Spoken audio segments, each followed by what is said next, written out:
filling up to the ceiling. I'm swimming in everything you said. I'm thinking about jumping in it instead. I got you skinny dipping deep inside my head. I'm swimming in everything you said. I'm thinking about jumping in it instead. I got you skinny dipping deep inside my head.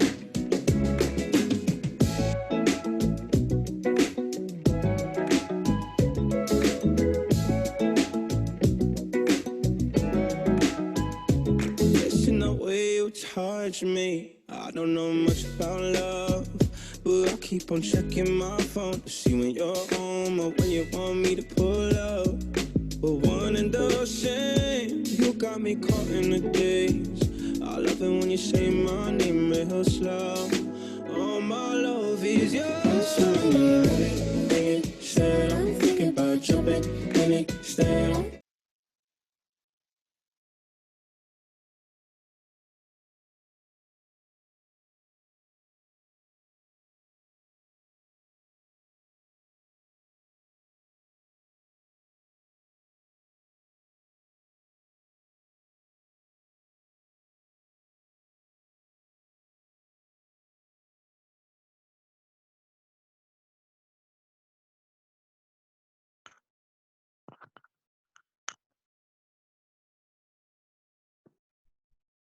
Halo, selamat sore rekan-rekan sekalian. Perkenalkan, nama saya Reski Renaldo, selaku Business Development dari International Department of Supernet Software Co. Ltd, Asia Oceania Center, atau merupakan representatif dari Supermap Indonesia yang akan membantu jalannya acara pada hari ini. Jadi hari ini akan membawakan seminar online atau webinar sebagai rangkaian acara dari Spatial Today. Jadi saya jelaskan sedikit. Jadi Spatial Today ini merupakan rangkaian acara spasial series yang menampilkan konten seminar online atau webinar yang diselenggarakan oleh tim dari Supermap Software Indonesia Representatif. Dan pada Supermap webinar atau Spatial Today yang kedua ini, kami mengambil topik Unlock a New Insight of Data-Driven Map with Location Intelligence. Jadi pada webinar ini kami akan membahas bagaimana peran location intelligence berbasis GIS pada sektor-sektor tertentu. Pada hari ini kami akan ada dua pembicara dan dibagi menjadi dua sesi. Yang pertama yaitu oleh Nikma Pista selaku Regional Manager dari Supermap Indonesia Representatif, dan nanti ada sesi kedua oleh Vela Ahala sebagai Technical Engineer dari Supermap. Jadi agar waktunya tidak berlarut-larut, jadi untuk sesi pertama saya buka oleh Nikma Pista selaku Regional Manager akan menyampaikan materi yaitu mengenai Insight of Location Intelligence. Jadi untuk waktu dan untuk waktunya saya persilakan untuk saudari Nikma Pista. Terima kasih.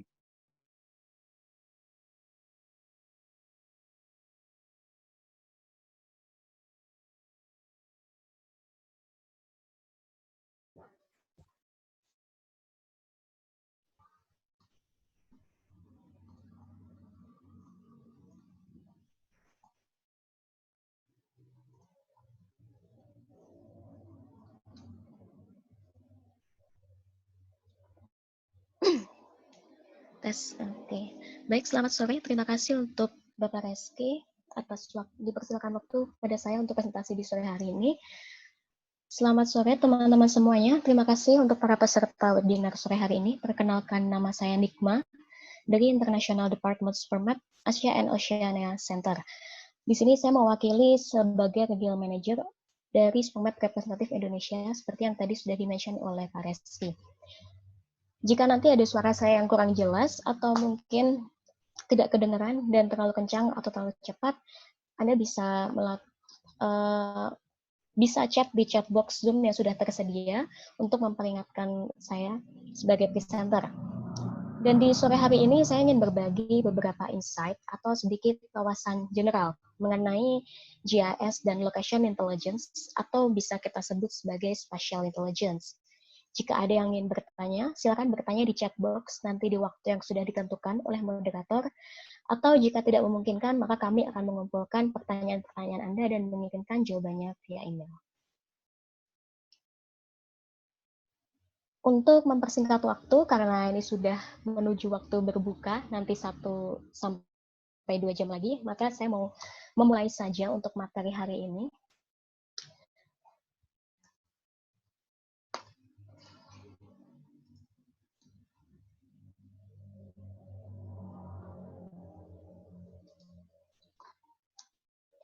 Untuk hari ini saya mempunyai 5 outline, yaitu apa itu sistem informasi geografis, kemudian apa itu location intelligence, challenge yang akan dihadapi atau tantangan yang akan dihadapi dalam membuat location intelligence, kemudian solusi teknologi dari Supermap software terkait dari challenge tersebut, dan sedikit ide dari kami, beberapa ide yang bisa diaplikasikan menggunakan location intelligence.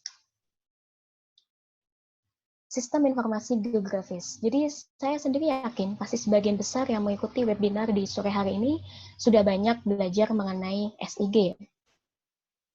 Sudah mengerti apa itu arti SIG menurut para ahli dan teori. Di sini, di slide ini ada beberapa teori dari ahli yang saya ambil sebagai contoh. Memang benar kalau sistem informasi geografis itu merupakan suatu sistem yang dilakukan untuk memanipulasi data geografi, yang selanjutnya dapat kita analisis, kemudian memungkinkan untuk melakukan pertukaran data, untuk selanjutnya dapat digunakan sebagai pendukung pengambilan keputusan. Tapi seringkali kita menghadapi beberapa orang-orang yang mungkin belum begitu mengerti mengenai SIG dan tidak begitu paham, bertanya, memang sebenarnya SIG itu apa?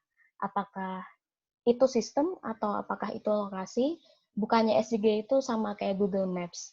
Atau bukankah SIG itu dibuat untuk melakukan digitasi dan dibuat untuk melakukan buffer, overlay, dan sebagainya? Sekarang saya ingin para peserta di sini membandingkan mengenai slide ini. Jadi saya memiliki satu paragraf dengan satu tabel mempunyai 3 kolom yang berbeda, yang masing-masing memiliki makna yang berbeda. Dari satu paragraf ini, saya ingin menceritakan bahwa pada tahun 2018, Jakarta Utara memiliki angka kemiskinan paling tinggi. Dan bandingkan dengan slide saya berikut ini.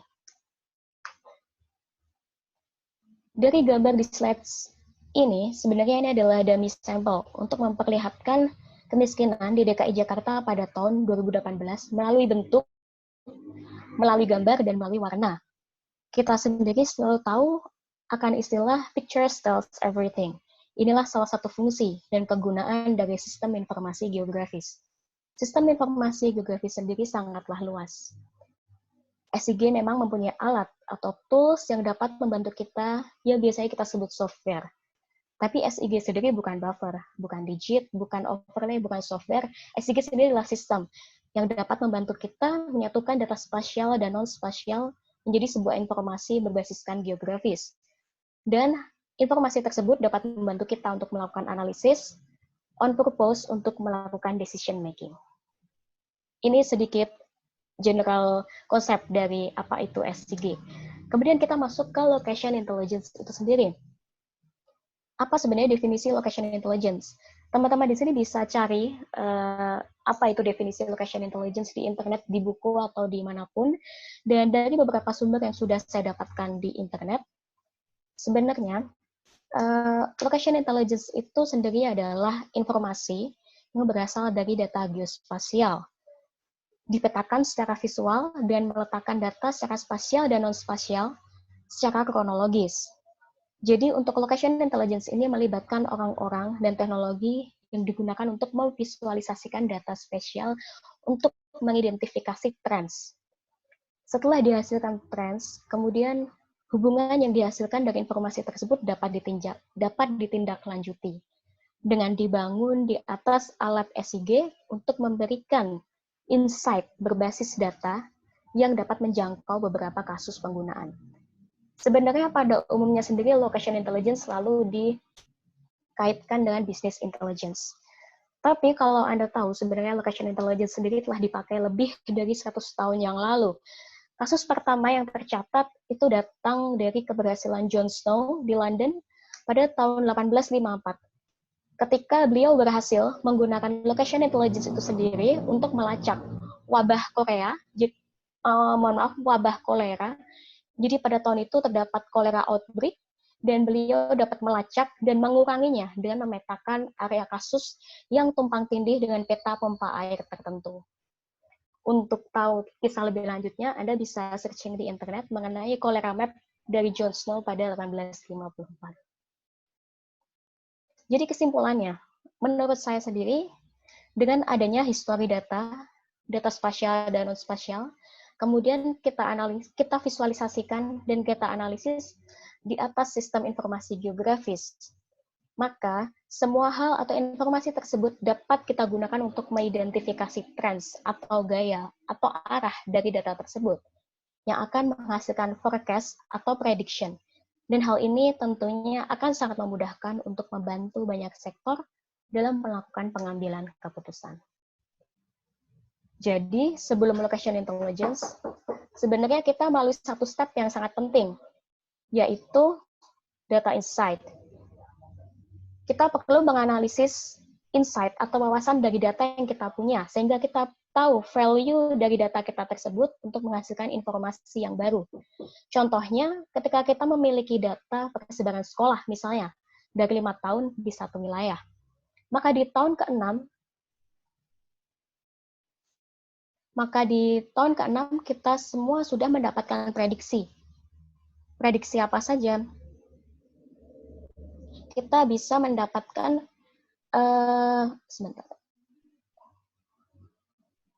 kita bisa mendapatkan prediksi daerah mana saja dalam 5 tahun yang kurang mendapatkan pendidikan secara merata. Faktor-faktor ini akan dapat dianalisis lebih lanjut, misalnya jika ditambahkan dengan data sosial ekonomi. Akan bisa diketahui profil penduduk yang kurang mendapatkan pendidikan. Jika mungkin kita tambahkan data transportasi, maka apakah memang faktor kurangnya pendidikan itu hanya karena kemiskinan atau mungkin ada faktor yang lain seperti transportasi yang tidak memadai dan yang lain-lain. Ini sedikit contoh konsep location intelligence dari data atau dari kasus yang sering kita alami sehari-hari. Jadi setelah kita mengetahui insight dari data kita, value dari data kita, maka kita bisa membuat data-data kita termasuk data location kita menjadi sebuah location intelligence, atau sebenarnya intelligence jika diartikan secara harfiah, itulah kecerdasan. Pertanyaan selanjutnya adalah industry.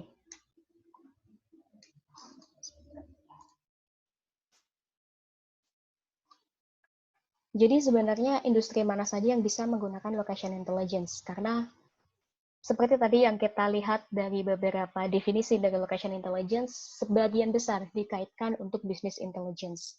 Padahal industri di dunia ini sangatlah banyak, mulai dari penjualan, banking, logistik, medical, education, public government, dan masih banyak lagi, food and beverage, masih banyak lagi industri-industri pada saat sekarang. Jika kita telah berdasarkan pengertian dan tujuan dari location intelligence tadi, hampir semua industri dapat menggunakannya. Namun, ketika kita memiliki suatu konsep atau ketika kita memiliki suatu aplikasi, kita memiliki suatu solusi dari suatu problem, kita pasti akan menghadapi challenge. We always facing the challenges. Akan ada tantangan menuju era location intelligence di negara kita atau dimanapun, walaupun sebenarnya ini sudah dimulai lebih dari 100 tahun yang lalu. Challenge-challenge tersebut yang sudah saya kumpulkan dan yang saya simpulkan adalah yang pertama adalah data yang sangat masif, data yang sangat besar. Dengan adanya data spasial yang kita tahu data spasial memiliki size yang sangat besar, ditambah dengan data non-spasial, data real time, kemudian data streaming, dan historical data, data tersebut akan sangat-sangat masif. Yang kedua adalah lacking of data. Tidak dipungkiri kalau saat ini data adalah fondasi dari value yang akan kita visualisasikan. Data adalah hal yang akan kita analisis dan akan menghasilkan suatu informasi baru. Namun saat ini data memang sangat susah dicari. Selanjutnya dengan masifnya data, kemudian tidak adanya data, kita akan menghadapi challenge dari performance. Performance apa? Yaitu performance dari analisis, performance dari visualisasinya, performance dari aplikasi kita, dan dari software yang kita gunakan. Sehingga pekerjaan akan menjadi tidak efektif dan tidak efisien. Yang terakhir adalah awareness. Banyak hal yang masih perlu kita pelajari mengenai GIS dan location intelligence ini. Ketahuan orang mengenai data geospasial dan sistem informasi geografis terkadang masih belum begitu luas. Ini hal yang harus diperhatikan sehingga kita akan benar-benar tahu apa yang akan kita capai dan analisis apa atau decision making apa yang akan kita tuju menggunakan location intelligence berbasis GIS. Mengetahui beberapa challenge ini, kami dari Supermap mempunyai beberapa solusi teknologi itu sendiri, tentunya sesuai dengan kapasitas Supermap sebagai software dan application developer berbasis SIG. Untuk sebagai software GIS sendiri, sebenarnya Supermap mempunyai rangkaian produk yang lengkap, mulai dari desktop, server, portal, cloud, computing, sampai ke mobile. Kita mempunyai seluruh rangkaian tersebut dengan teknologi yang terbarukan dari R&D kami. Tapi yang akan kita bahas sekarang adalah bukan SIG konvensional yang menggunakan desktop, menggunakan analisis di desktop, dan sebagainya. Karena saya yakin teman-teman di sini pasti sudah mengetahui mengenai hal itu. Jadi yang akan saya perlihatkan adalah 5 fondasi dari teknologi kami. Jadi Supermap produk mempunyai 5 teknologi basis, yaitu Big Data, Artificial Intelligence, 3D GIS, Cloud Native, dan Cross-Platform, atau yang biasanya kita sebut sebagai BITCC.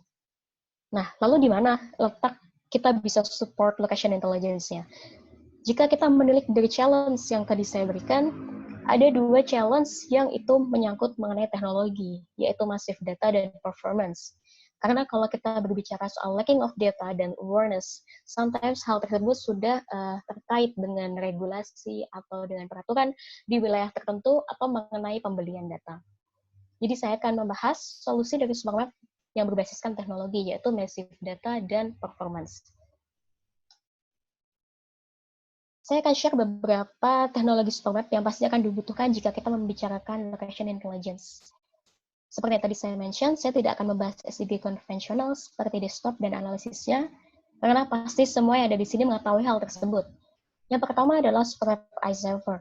Jadi kita mempunyai non-stop service engine dengan fungsi yang sangat kuat, performa tinggi, terdistribusi, dan stabil. Server kami dilengkapi dengan banyak macam service yang dapat dipublish. Pada tahun 2019, kita mempunyai beberapa service terbarukan seperti Distributed Analysis, Streaming Data Service, Machine Learning Service, dan Bioprocessing Service, serta Data Science Service. Distributed Analysis Service sendiri digunakan untuk analisis data masif yang tidak memungkinkan jika dilakukan menggunakan single machine, walaupun mempunyai spek yang tinggi. Beban analisis ini akan otomatis didistribusikan ke banyak mesin sesuai dengan tipe-tipe analisis. Oleh karena itu, iServer kita sangat-sangat mendukung untuk location intelligence.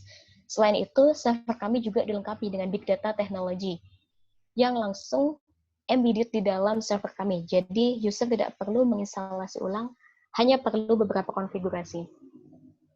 Fungsi yang lainnya dari teknologi kami adalah kita support untuk visualisasi data untuk big data itu sendiri. Jadi kita mempunyai berbagai banyak visualisasi data yang bisa Anda pilih mana yang lebih mencukupi kebutuhan untuk data Anda, value data Anda, atau intelligence yang akan dikeluarkan. Dengan adanya fitur-fitur tersebut dapat membantu menyelesaikan masalah massive data dan performance.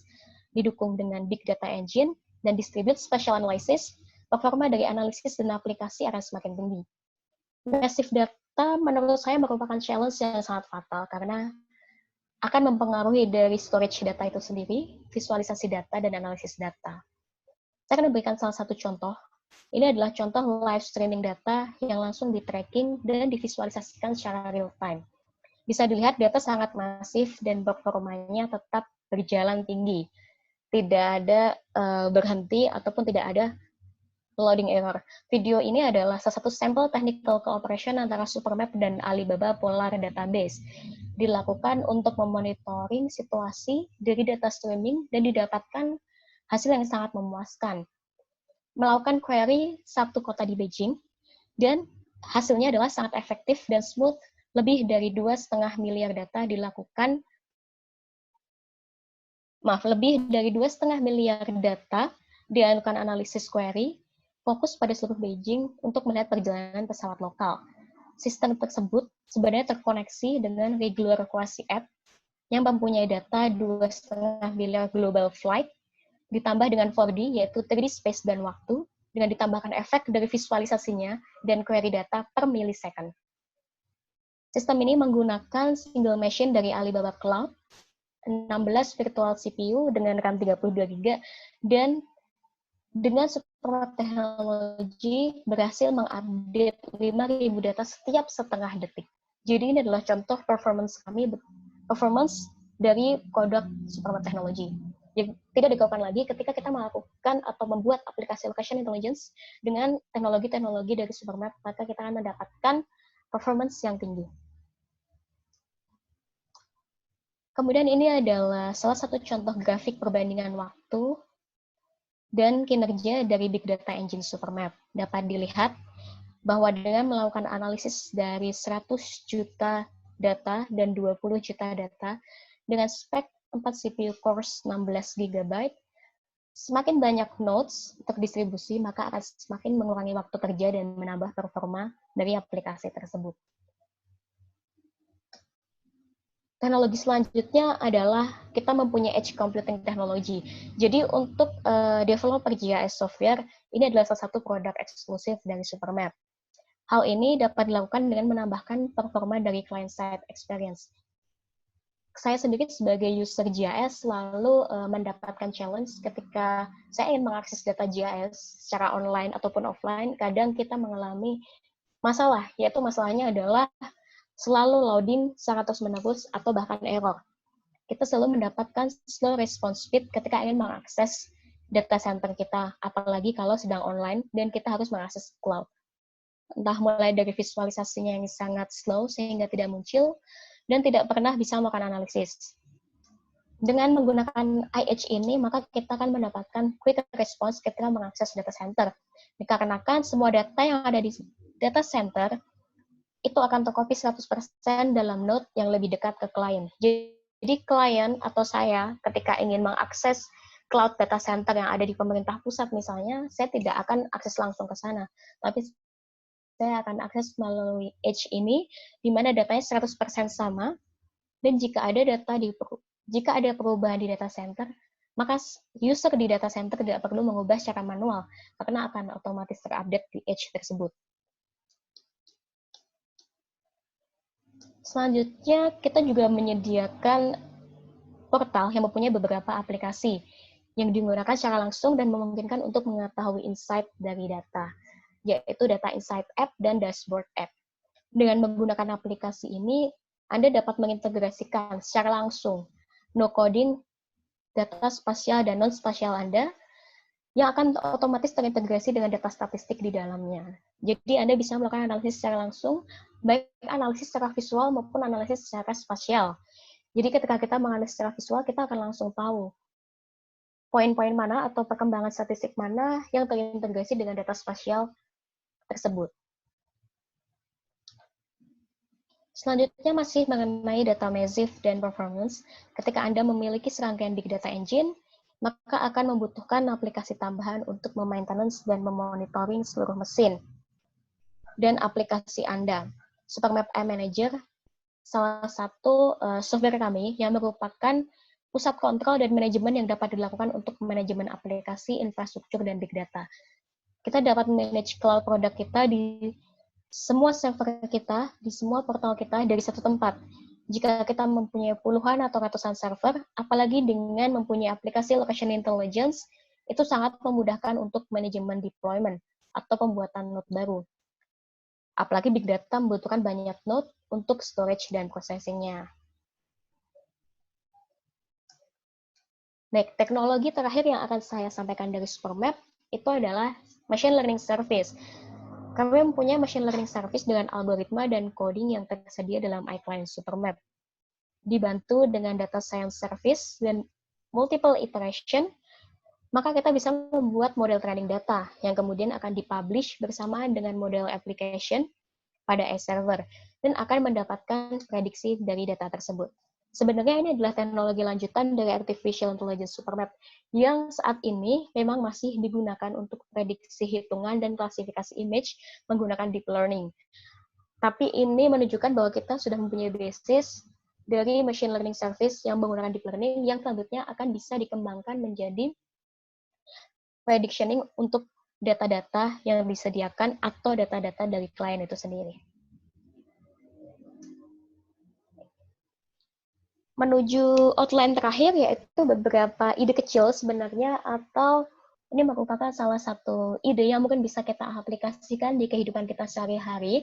Jadi tadi saya sudah mention kalau hari ini saya ingin share mengenai insight dari location intelligence. Ini sebenarnya adalah salah satu contoh aplikatif location intelligence agar kita tahu sebenarnya location intelligence itu bentuk aplikatifnya seperti apa.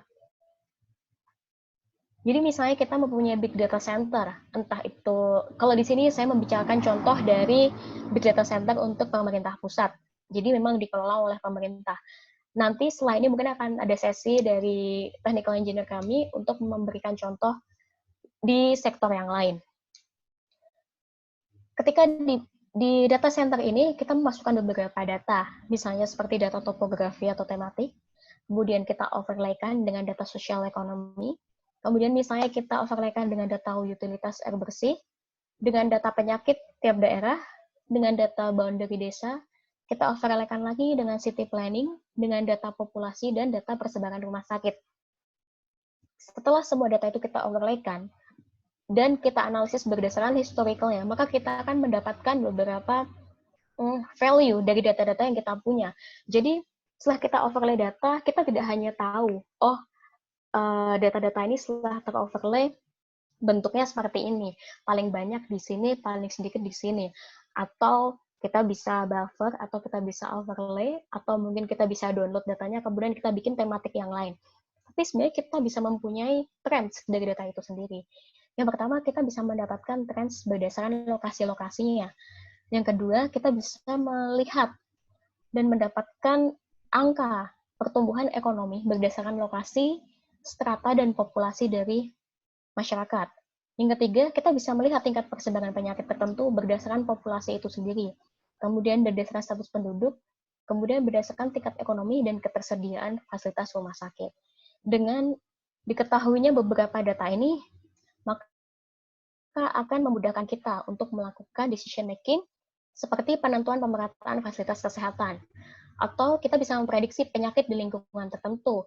Mungkin dengan utilitas air yang kurang bersih, namun dia mempunyai strata sosial yang tinggi, dan di data populasi itu tidak terlalu padat, dia akan tetap sehat. Tapi mungkin berbeda dengan data utilitas air yang bersih, tapi dengan data strata ekonominya dia rendah, dengan tingkat kemiskinan tinggi, dan tidak ada rumah sakit di sana, mungkin penyakitnya akan semakin banyak di daerah tersebut. Jadi kita bisa mengetahui hal tersebut dari banyaknya data yang kita overlay, kemudian kita lakukan dengan location intelligence. Yang terakhir, kita bisa memprediksi penyebab penyakit berdasarkan kondisi daerah, misalnya kurang air bersih, atau pemukiman tidak layak karena berada di bantaran sungai. Kemudian mereka dekat dengan TPA, atau mereka tinggal di area banjir, atau mungkin area kurang cahaya matahari. Dengan area kurang cahaya matahari ini kita bisa melihat dengan data city planning, apalagi kalau ada data 3 dimensi dengan data-data gedung-gedung tinggi di samping-sampingnya, seperti di Jakarta, kita selalu melihat di samping gedung tinggi selalu ada perumahan kumuh. Ketika kita bisa melihat analisis 3D dengan adanya sunlight analysis atau persebaran sinar matahari secara merata, mungkin itu juga salah satu faktor yang membuat kalau warga di area tersebut mudah terjangkit penyakit dan sebagainya. Kemudian ide yang kedua adalah ketika kita mempunyai data pergerakan keramaian atau data human behavior. Data-data ini saat ini sudah dimiliki oleh beberapa telecommunication provider di Indonesia. Kemudian kita juga mempunyai data batas wilayah, kita mempunyai data kriminal dan mempunyai data sosial ekonomi, kemudian ada data persebaran kantor polisi, ada data persebaran CCTV, data persebaran rumah sakit, dan data network jalan. Dari semua data ini ketika kita analisis, kita overlaykan, dan kita lihat pertumbuhannya atau trendsnya atau gayanya dalam beberapa kurun waktu terakhir, maka kita akan bisa mendapatkan lagi-lagi trends berdasarkan lokasi itu sendiri. Kemudian yang kedua, tingkat pertumbuhan kriminal dari waktu ke waktu. Dan yang ketiga adalah tingkat kriminal berdasarkan keramaian, berdasarkan persebaran kantor polisi dan persebaran CCTV. Yang keempat, tingkat korban berdasarkan data kriminal dan persebaran rumah sakit. Kemudian yang kelima adalah wilayah rawan kriminal berdasarkan keramaian, sosial ekonomi, dan area terpantau. Jadi mungkin saja di situ sudah banyak persebaran CCTV, tapi tidak terpantau, dan di situ sangat ramai dengan sosial ekonomi yang tinggi, dengan strata yang tinggi, maka wilayah tersebut menjadi wilayah yang rawan kriminal. Dari hal tersebut, kita bisa melakukan decision making dengan mungkin melakukan penambahan penjagaan dan kesiagaan di area rawan. Kemudian yang kedua, kebijakan. Kita bisa mencari kebijakan baru mengenai persebaran fasilitas rumah sakit berdasarkan jumlah korban. Kemudian yang ketiga, mungkin kita bisa memikirkan mengenai penambahan atau pengurangan alat pemantauan. Dan yang terakhir, kita bisa melakukan atau mencari atau melihat atau membuat pencarian jalur efektif yang bisa digunakan ketika kita melakukan pengejaran terhadap kriminal, ketika kita mempunyai korban, atau ketika pihak-pihak polisi ingin membawa korban menuju kantor mereka. Dari dua contoh ini memang saya memberikan contoh di public sector. Jadi itu contoh yang bisa dilakukan oleh public sector yang mempunyai regulasi, dan saya hanya ingin memberi insight bahwa location intelligence ini bisa dilakukan di banyak sektor, tidak hanya di business intelligence atau tidak hanya di retail, tapi sebenarnya di beberapa banyak sektor, bahkan di pemerintah, bahkan data-data yang setiap hari mungkin bisa kita lihat, itu bisa kita jadikan data, kita bisa extract value-nya, yang kemudian bisa terlahirlah location intelligence untuk informasi yang baru, dan akhirnya bisa kita lakukan untuk decision making. Baik, mungkin dari saya hanya itu di sore hari ini. Jika ada yang ingin berbicara langsung atau mungkin bertanya langsung kepada saya, bisa kontak saya di email saya atau di nomor tersebut, itu adalah nomor WhatsApp saya. Dan jangan lupa follow dan stay tune terus di sosial media kita, Indonesian Representative, yaitu Instagram dan Twitter kami di Subang IDN. Terima kasih untuk waktu yang diberikan kepada saya di sore hari ini.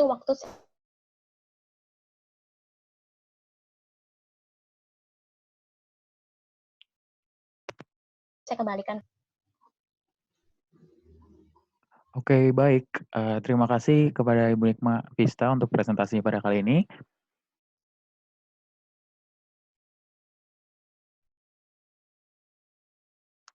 Jadi kita tahu dari presentasi ini, sekarang kita dapat mengetahui mungkin sedikit mengenai apa itu SIG, dan juga kaitannya dengan location intelligence, maupun peran penting solusi teknologi menggunakan Supermap software. Dan juga silakan ajukan pertanyaan dalam kolom Q&A ataupun dalam chat room jika kalian ada yang ingin ditanyakan, nanti kami akan menjawab setelah sesi webinar ini berakhir. Jadi untuk mempersingkat waktu, saya akan melanjutkan pada sesi kedua, yaitu akan dibawakan oleh Pela Ahala selaku technical engineer dari Supermap yang akan membawakan materi mengenai Supermap solution, yaitu terkait sektor retail banking. Jadi untuk waktu dan tempatnya saya persilakan untuk Pela. Terima kasih.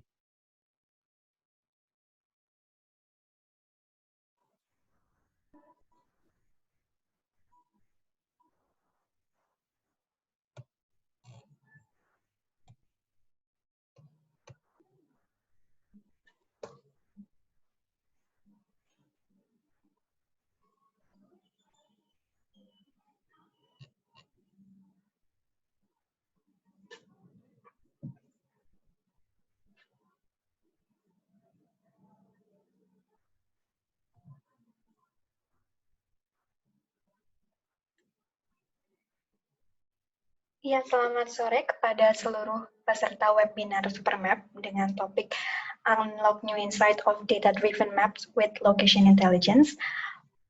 Pada kesempatan kali ini, saya akan memaparkan mengenai topik yang bersangkutan dengan tema besar webinar hari ini, yaitu Supermap Solution for Retail Banking.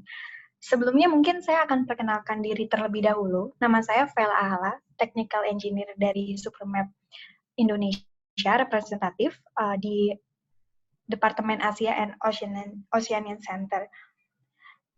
Untuk presentasi kali ini, saya akan membahas bagaimana peran dari sistem informasi geografis dalam mendukung perkembangan sistem perbankan yang ada.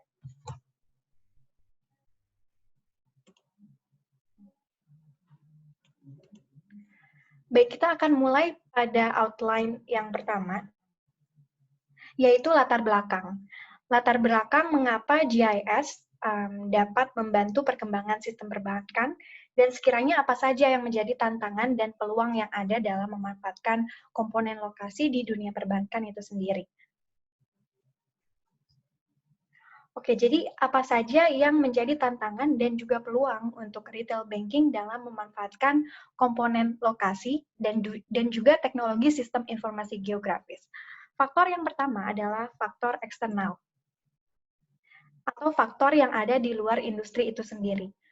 Mengapa faktor eksternal itu adalah faktor yang mempengaruhi tantangan dan juga peluang yang ada? Karena fungsi utama bank itu tentu saja adalah memberikan financial services dan juga produk kepada customer-nya. Maka dari itu, terkadang bank harus responsif terhadap pasar yang merupakan faktor di luar bank. Dalam artian, bank itu harus mengerti bagaimana kondisi dari faktor-faktor eksternal tersebut. Seperti contohnya, kita sama-sama tahu bahwa di Indonesia, khususnya di beberapa daerah, distribusi populasi itu tidak seragam, yang diikuti dengan pertumbuhan ekonomi yang tidak seimbang pada beberapa daerah. Nah, untuk memahami lebih jauh, terkadang data yang tersedia pun tidak terlalu banyak atau mungkin terbatas. Belum lagi saat ini kita mempunyai tren digitalisasi pada dunia perbankan, terutama saat munculnya fintech di Indonesia, yang meningkatkan persaingan yang ketat antara bank domestik, bank internasional, ataupun financial services yang berkaitan. Tantangan kedua yang muncul dari faktor internal industri itu sendiri, yaitu seperti contohnya ketatnya anggaran dalam mengimplementasikan teknologi terkini, kemudian distribusi sumber daya manusia yang belum merata dan bisa jadi belum sesuai dengan demand yang ada di pasar saat ini. Faktor-faktor tersebut akhirnya memunculkan peluang bagi GIS dan komponen lokasi itu sendiri untuk membantu menerapkan strategi operasional yang maksimal dengan meningkatkan kemampuan analisa dari data yang dimiliki. Apa saja yang bisa menjadi peluang? Ada beberapa yang saya mention dalam slide ini, mungkin rekan-rekan juga bisa melihat dalam poin-poin tersebut, seperti misalnya yang pertama demographic analysis, atau kita dapat melakukan pembuatan peta berdasarkan kode warna untuk menunjukkan statistik dan juga demografis data. Kedua, kita punya trade area analysis, atau memetakan existing customer dan juga memetakan karakteristik area dari pihak jaringan perbankan yang ada, sehingga pihak manajemen itu dapat mengetahui nih dari mana aja customer yang datang ke lokasi bank tertentu dan berapa jumlah customer yang ada pada trade area tertentu. Nah, nantinya hal tersebut akan berguna untuk melakukan target marketing analysis dan profile customer forecast market potensial, atau melakukan prediksi dari target market dan profile customer yang menjadi potensial untuk market industri tersebut. Nah, selanjutnya yang tidak kalah penting, itu adalah competitive market analysis, atau menganalisa peluang kompetisi bisnis pada industri yang serupa di lokasi tertentu. Nah, seluruh poin-poin di atas itu tentunya akan meningkatkan produktivitas sales yang juga dipengaruhi oleh peningkatan sistem perbankan itu sendiri. Nah, namun apa saja nih yang menjadi masalah dalam mengumpulkan data-data yang dapat membantu kita untuk mewujudkan peluang-peluang yang ada, yang saya sebutkan di slide yang sebelumnya. Nah, inilah masalah yang dihadapi. Untuk dapat mendapatkan nilai atau value dari sebuah data, banyak sekali faktor-faktor yang harus kita pertimbangkan. Terlebih jika kita menggunakan data-data yang tradisional. Faktor-faktor pertama adalah volume data. Untuk data-data yang tradisional, seringkali berbentuk sebagai spreadsheet atau record yang memiliki size yang sangat besar. Belum lagi, data yang memiliki ukuran besar tersebut belum tentu efektif untuk dapat diambil semua insight atau value yang ada di dalamnya. Karena kita tahu data bisa saja bertambah secara cepat. Bahkan ada jenis data yang memang diambil secara real time atau streaming data, menggunakan misalkan IoT, sensor, atau lain sebagainya. Sehingga terkadang data-data tersebut tidak bisa kita manfaatkan secara langsung. Di dunia GIS sendiri, kategorisasi data itu menjadi hal yang sangat penting dan krusial. Untuk data spasial misalkan, terkategorisasi menjadi data vektor, kemudian data raster, data 2 dimensi, data 3 dimensi, data yang terstruktur dan data yang tidak terstruktur, juga data-data yang basic ataupun data yang sudah spesifik kepada industri terkait. Nah, kita harus memastikan bahwa data-data tersebut sudah bersih atau tidak ada data yang hilang, kemudian datanya sudah memenuhi demand dari industri itu tersebut. Barulah dapat kita gunakan data-data itu untuk melakukan data analisis atau data mining. Mungkin dalam dunia GIS lebih dikenal dengan sebutan Big Data GIS. Dan itu juga sepertinya sudah sedikit di-mention oleh Mbak Nikma pada presentasi yang sebelumnya. Nah, oke, lalu mengapa lokasi itu menjadi sangat penting dalam sebuah bisnis? Ada banyak sekali alasan mengapa dengan menambahkan komponen yang kita sebut lokasi dalam sebuah database, bank dapat memiliki keunggulan besar dalam banyak hal. Saya hanya menampilkan sedikit dari banyak alasan-alasan tersebut, yaitu diantaranya dengan komponen lokasi, kita dapat menentukan lokasi yang paling strategis, menampilkan karakteristik atau profil area tertentu. Kemudian kita juga bisa menampilkan lokasi dari kompetitor bisnis, ataupun menentukan lokasi yang memiliki akses paling mudah bagi customer dan mencari rute yang paling cepat dengan komponen lokasi bank yang juga dapat melihat seberapa dekat korelasi bank dengan customer. Semua alasan-alasan tersebut sangat sesuai jika bank menggunakan bisnis model customer-centric untuk menghadapi tantangan-tantangan yang ada.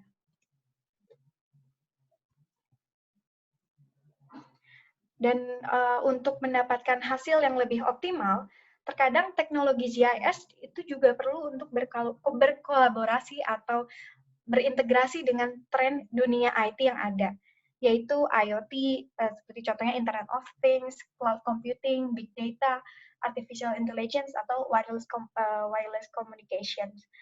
Dunia IT yang terus berkembang itu menjadikan industri harus selalu siap dalam berkolaborasi ataupun mengikuti perkembangan yang ada untuk dapat terus berkembang. Nah, oke, saat ini kita masuk ke dalam outline yang kedua, yang merupakan inti dari presentasi hari ini, yaitu solusi apa nih yang dimiliki oleh Supermap dalam industri retail banking. Nah, Supermap memiliki banking GIS system yang di dalamnya itu terdiri dari 4 komponen inti. Yang pertama, bank site management and monitoring. Yang kedua, ATM network management and monitoring. Kemudian, location analysis of ATM and bank site. Dan juga mobile application. Keempat komponen inti ini dapat kita tampilkan dalam bentuk web ataupun dalam bentuk mobile aplikasi. Nah, saya akan menjelaskan sedikit mengenai setiap komponennya. Pada komponen yang pertama, itu tentunya sistem akan melakukan manajemen perbankan yang berhubungan dengan lokasi bank tersebut, seperti contohnya pemetaan lokasi-lokasi bank untuk melakukan market analysis. Oke, secara general, marketing itu sebenarnya kan adalah hal yang berhubungan dengan demand dan supply. Demand-nya yang berupa customer, dan supply yang berhubungan dengan service dan produk perbankan itu sendiri. Kedua hal tersebut itu sangat mudah untuk dipetakan dengan lokasi geografis. Nah, sistem dapat melakukan analisis terhadap performance bank juga dengan memonitor setiap bank-bank cabang dengan komponen-komponen spasial. Untuk komponen yang kedua, bank dapat melakukan manajemen physical asset, seperti contohnya saya rasa di setiap bank itu kita mereka mempunyai ATM atau electronic equipment lain yang harus dimonitor. Seperti contohnya apakah ATM tersebut dalam kondisi baik atau perlu maintenance dan bagaimana kondisi aset tersebut.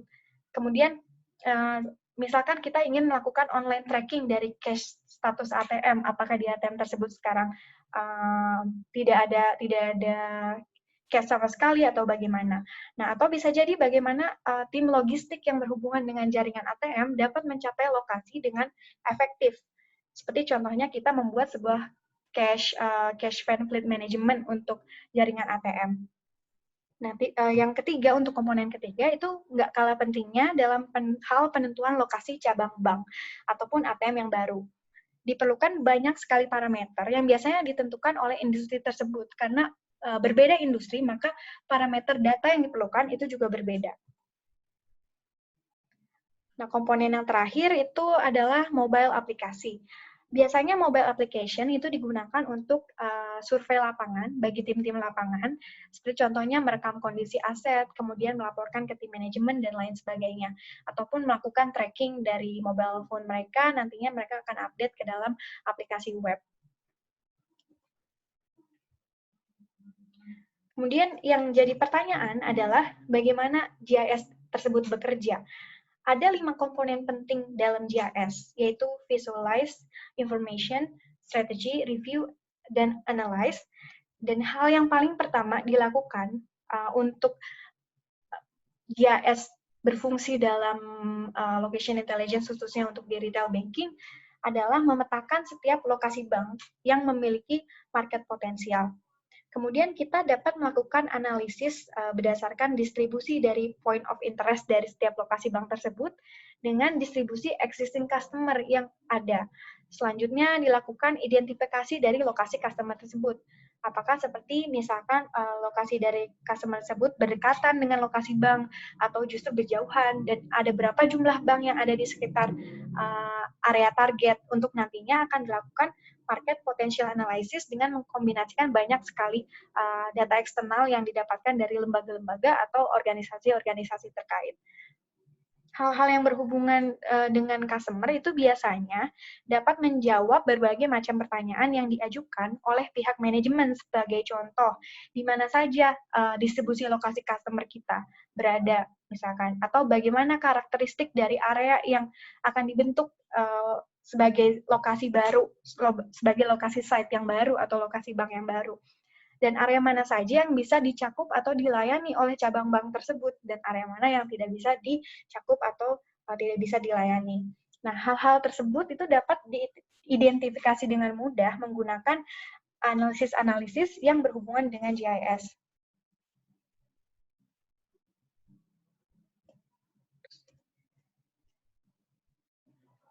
Nah, ada beberapa fitur yang menjadi highlight dari banking GIS system. Seperti contohnya itu adalah analisis demografi dengan memetakan berdasarkan perbedaan warna yang dapat menampilkan statistik dan juga data demografi di area tertentu. Kemudian ada site selection analysis yang dapat membantu untuk menentukan lokasi bank yang akan dibuat dengan menggunakan parameter-parameter yang biasanya diberikan oleh klien. Kemudian pada site selection analysis itu biasanya akan digunakan predictive analysis untuk memilih lokasi yang paling cocok.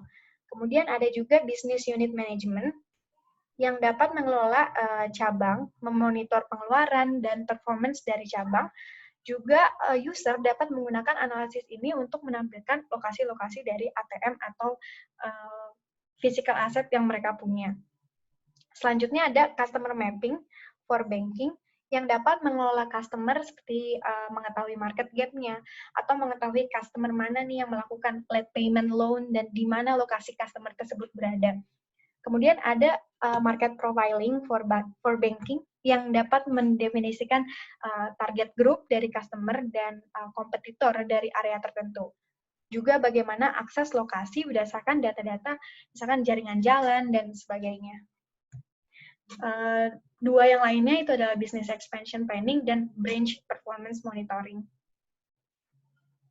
Di sini saya mengambil satu studi kasus untuk penentuan lokasi bank, di mana terdapat dua faktor yang sangat mempengaruhi dalam penentuan lokasi tersebut, yaitu faktor internal dan faktor eksternal. Faktor internal diantaranya seperti misalkan kita pihak bank atau pihak internal bank ingin mendapatkan benefit dari lokasi bank yang mereka akan buat. Tapi mereka pun punya overall image yang harus mereka jaga, dan juga desain dari bank itu sendiri yang harus mereka tetap pertahankan. Lainnya itu adalah faktor eksternal yang juga mempengaruhi penentuan lokasi dari bank. Yang pertama, bagaimana situasi kemacetan di area tersebut, bagaimana situasi kompetitif atau bagaimana kompetitor bisnis pada industri yang serupa. Kemudian bagaimana kebiasaan konsumsi dari konsumernya, dan bagaimana kapasitas market, serta biasanya yang menjadi hal yang penting adalah berapa harga sewa untuk site lokasi bank di area tersebut. Begitu. Nah, hal-hal tersebut itu mempengaruhi dalam perencanaan implementasi pembuatan lokasi bank yang juga mempertimbangkan faktor-faktor dalam jangka panjang dan juga jangka pendek. Oke, berikut ini ada beberapa contoh implementasi sistem yang sudah pernah dibuat, seperti contohnya Sales Network Management, kemudian kita punya Business Scope Management, Area Management, Route Planning, Vehicle Management, dan Operational Analysis. Untuk Vehicle dan Route Planning ini biasanya untuk logistik, yang tadi saya sebutkan biasa untuk Fleet Management atau yang lainnya.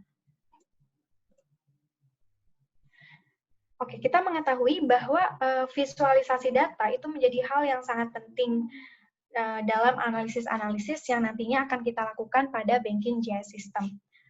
Langkah yang pertama itu biasanya adalah proses pengumpulan POI data dari data eksternal, data industri, dan kemudian juga data-data demografis.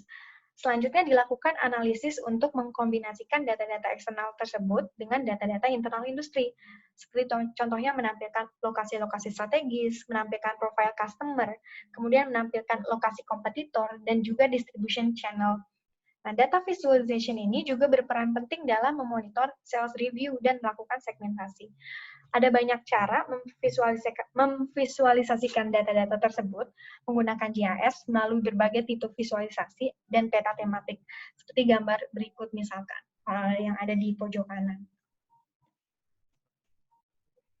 Nah, sekiranya data-data apa sih yang bisa kita ambil untuk menjadi data eksternal, yang untuk menjadi parameter-parameter yang diperlukan pada industri-industri terkait? Yang pertama, yang paling umum adalah data populasi, yang mencakup data mengenai umur, gender, kemudian misalnya pendapatan atau pengeluaran, kemudian tingkat kejahatan atau tingkat kriminal di area tersebut, kemudian edukasi atau tingkat pendidikan, zoning regulation-nya bagaimana, apakah area tersebut itu ada area rawan bencana atau bukan, kemudian land value yang tadi berhubungan dengan nilai sewa dan segala macamnya, kemudian ada jaringan jalannya, road, kemudian public facility, kemudian industrial map, mungkin di suatu industri membutuhkan plantation and mining data, kemudian ada bus route dan tourism industry, serta data-data mengenai kesehatan. Data-data eksternal ini digunakan karena memang biasanya dalam penentuan lokasi bank atau ATM itu diperlukan data-data yang bisa mendukung kira-kira jika kita menaruh sebuah ATM di situ, ATM itu akan digunakan dengan maksimal, dengan optimal atau tidak. Itu bergantung pada analisis di awal dalam penentuan lokasi. Tentunya dalam GIS, semua data itu berawal dari data-data file. Visualisasi tersebut berasal dari data file yang memiliki informasi lokasi, seperti contohnya longitude dan latitude. Nah, informasi ini yang akan membentuk data set point pada peta yang akan kita simbolisasikan sebagai marker dan dibentuk peta tematik berdasarkan jenis-jenis POI yang berbeda untuk dapat mengidentifikasi datanya dengan mudah. Nah, di dalam GIS juga terdapat resource pool untuk berbagai jenis data yang biasanya akan dikategorikan sebagai data yang terstruktur dan data yang tidak terstruktur. Data yang terstruktur itu diantaranya adalah data vektor, remote sensing, data tabular, dan real-time location, dan lainnya adalah data 3D, data teks, kemudian data video. Namun kedua jenis data tersebut dapat diintegrasikan dalam sebuah sistem GIS. Lalu apa hubungannya IoT dan Geographic Information dalam industri bank ini? Kita tahu bahwa bank itu memiliki personel atau staff yang berfungsi untuk melakukan cash distribution ke berbagai ATM yang tersebar di seluruh daerah. Mengelola kendaraan-kendaraan distribusi itu kadang tidak mudah. Mungkin beberapa bank akan melakukan outsourcing ke pihak ketiga untuk mengelola sistem fleet manajemennya. Tapi dengan mengintegrasikan GIS dengan IoT, biasanya bank dapat mengelola fleet manajemennya sendiri, seperti contohnya penjadwalan, penentuan rute tercepat, kemudian tracking lokasi dari kendaraan secara real-time, yang akan membuat pengelolaan cash distribution itu secara optimal. Nah, bagaimana penggunaan IoT dan GIS pada fleet management dapat menyediakan kemungkinan pengelolaan cash movement pada cost yang optimum adalah dengan mengintegrasikan kedua teknologi yang ada pada tren dunia IT saat ini. Ini saya ada satu contoh bagaimana visualisasi data dan bagaimana kita dapat melihat informasi dari BOL yang ada secara real time, kemudian bisa kita query dan bisa kita lihat kondisi route network-nya yang ditampilkan dalam color coded. Kemudian kita selanjutnya masuk ke dalam proses analisa data. Dalam proses analisa data ini, kita dapat menghasilkan leads yang baru untuk tim sales, kemudian mengoptimalisasi penentuan lokasi jaringan ATM dan cabang bank, mengkuantisasi dan mengkategorisasi market potensial yang ada di daerah tertentu. Nah, dengan data-data yang lengkap, itu kita juga bisa menghitung bagaimana market share untuk lokasi cabang tertentu. Tentunya hasil analisis itu dapat ditampilkan dalam bentuk dashboard yang komprehensif untuk melihat tren dan statistik dari total cabang, misalkan, lalu populasi, kemampuan pembelian rata-rata pendapatan, dan lain sebagainya. Kemudian ini adalah salah satu bentuk visualisasi dan analisis dari data-data yang dijadikan parameter dalam location insight, yaitu grid analysis, jika kita bekerja dengan data-data yang masif, dengan informasi yang spesifik. Melalui grid analysis ini, kita akan mendapatkan pola pada data-data yang terasosiasi dalam sebuah database. Kemudian selanjutnya, analisis yang bisa digunakan adalah spatial density analysis, atau yang dapat menghitung kepadatan distribusi elemen spasial. Dan tidak hanya wilayah, tetapi juga pengaruh sekitarnya itu dipertimbangkan. Pada contoh ini, itu adalah data lokasi mobile seluler yang dapat menghitung untuk mendapatkan diagram agregasi ataupun flow distribution yang dapat membantu dalam optimalisasi jaringan.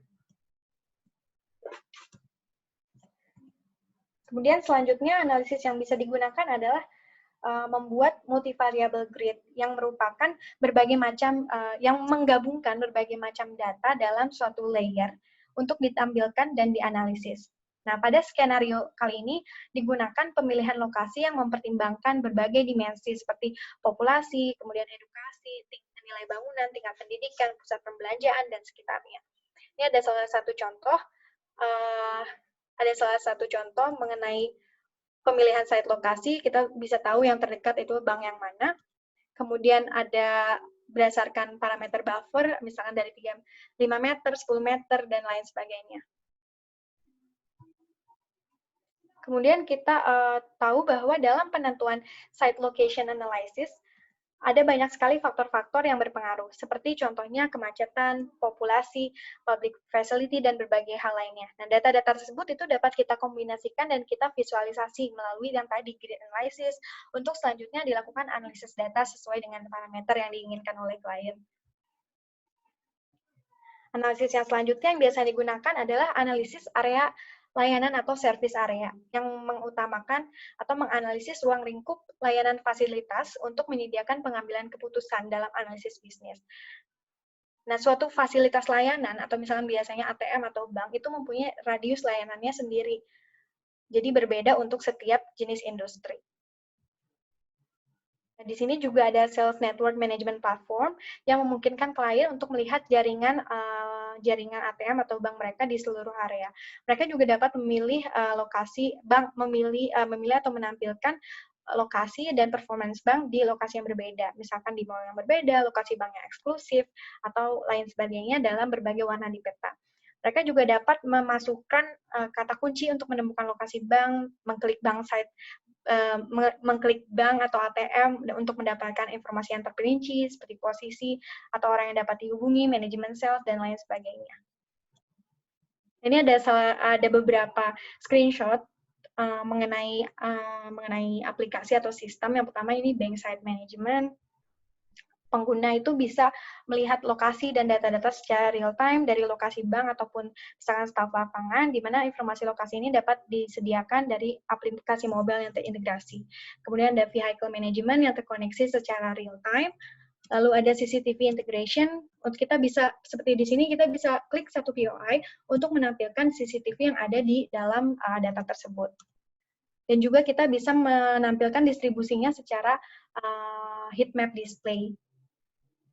Dan ini ada simulasi lokasi analisis. Ini juga sepertinya sudah banyak saya mention di slide-slide yang sebelumnya.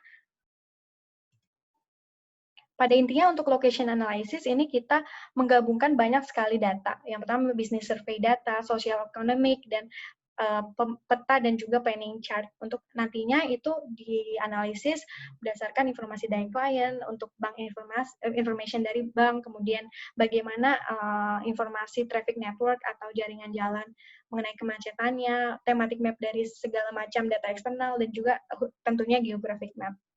Dan ini kita punya salah satu partner yang memang berkecimpung dalam location intelligence, yaitu Bumi Varta Teknologi. Ini salah satu partner kita yang memang fokus dalam location intelligence menggunakan Supermap dengan development oleh perusahaan internalnya. Di sini untuk reportnya kita bisa membuat sebuah report mengenai data-data eksternal dan juga site lokasi yang kita misalkan ingin pilih. Kita bisa mengestimasi berapa estimasi sales-nya, kemudian bisa juga melihat statistik dari data-datanya. Dan inilah yang diperlukan untuk pihak manajemen dalam pengambilan sebuah keputusan. Dan yang terakhir ini adalah mobile reporting, yang dimana kita biasanya menggunakan GPS mobile phone untuk mencari lokasi kejadian, misalkan, atau mengisi formulir informasi, membantu sarana multimedia seperti memotret atau mengambil gambar, audio, dan menampilkan status dari lokasi-lokasi bank atau ATM secara real time dengan jaringan seluler. Dan ini semua kita mempunyai keunggulan bahwa dengan mengimplementasikan location intelligence dalam industri retail, kita dapat memonitor aktivitas itu secara real time dan dapat mengoptimisasi jaringan ATM dan juga dalam pengambilan keputusan untuk menentukan lokasi-lokasi bank atau ATM yang terkait. Dan tentunya untuk meningkatkan productivity dari sales karena kita mengoptimalisasi sistem perbankan itu sendiri. Ini adalah slide yang terakhir. Sebetulnya pada slide ini saya ingin menekankan bahwa saat ini GIS atau Geo AI itu sudah berkolaborasi dengan spatial data yang tadi mungkin disebutkan juga oleh presentasi sebelum saya tentang mengenai artificial intelligence atau data mining atau data analisis, yang dimana itu menggabungkan banyak sekali stakeholders seperti GIS analis, developer, kemudian data analis, dan data scientist. Seperti machine learning, mereka dapat memprediksi model atau melakukan analisis berdasarkan misalnya artificial intelligence dan lain sebagainya.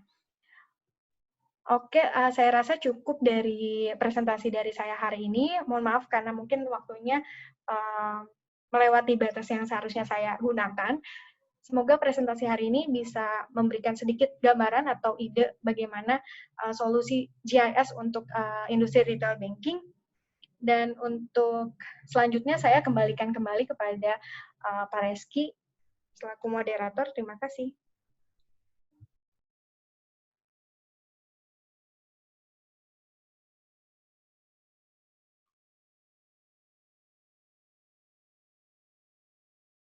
Oke, baik. Terima kasih kepada Vela Alas untuk kesempatannya.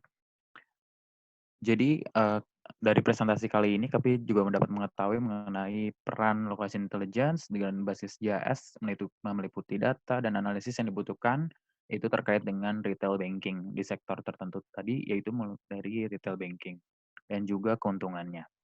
Nah, untuk selanjutnya, karena keterbatasan waktu, seharusnya kita akan membuka sesi tanya-jawab, tetapi karena ada keterbatasan waktu, jadi kami akan membuka pertanyaan melalui email kami nanti di global@supermap.com. Jadi nanti jika ada pertanyaan, kalian bisa lontarkan langsung ke sana, atau bisa juga lewat Instagram kami. Nah, ini pada kesempatan ini juga kita ingin mempersembahkan untuk JS Contest 2020. Jadi ini merupakan kegiatan lomba yang diperuntukkan kepada rekan mahasiswa aktif. Jadi untuk para rekan-rekan mahasiswa, kalian bisa langsung mengikuti JS Contest 2020, langsung aja kunjungi website kami di www.jscontest.com/Indonesian/ atau bisa untuk informasi lebih lanjut, kalian bisa membuka Instagram official Supermap Indonesia di Supermap IDN.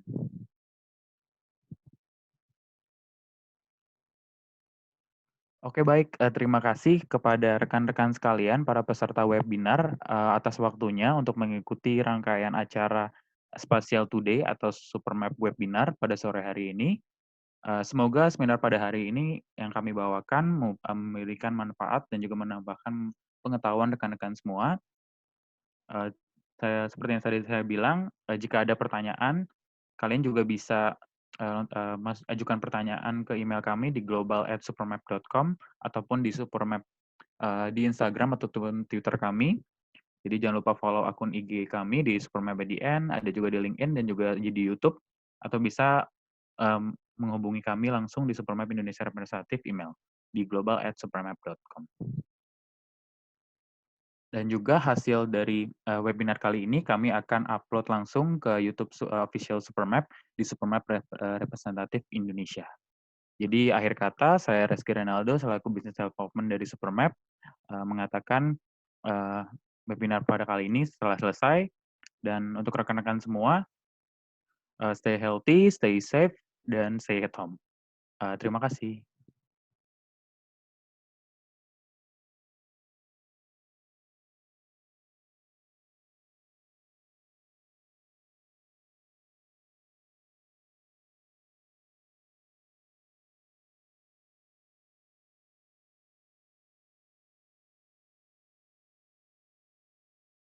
Got you skinny dipping deep inside my head.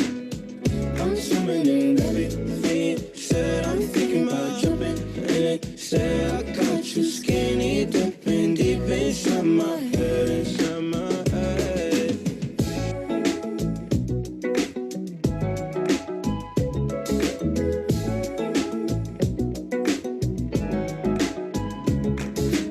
Every time you move, you're looking like you're dancing. I think that you could have it. Everything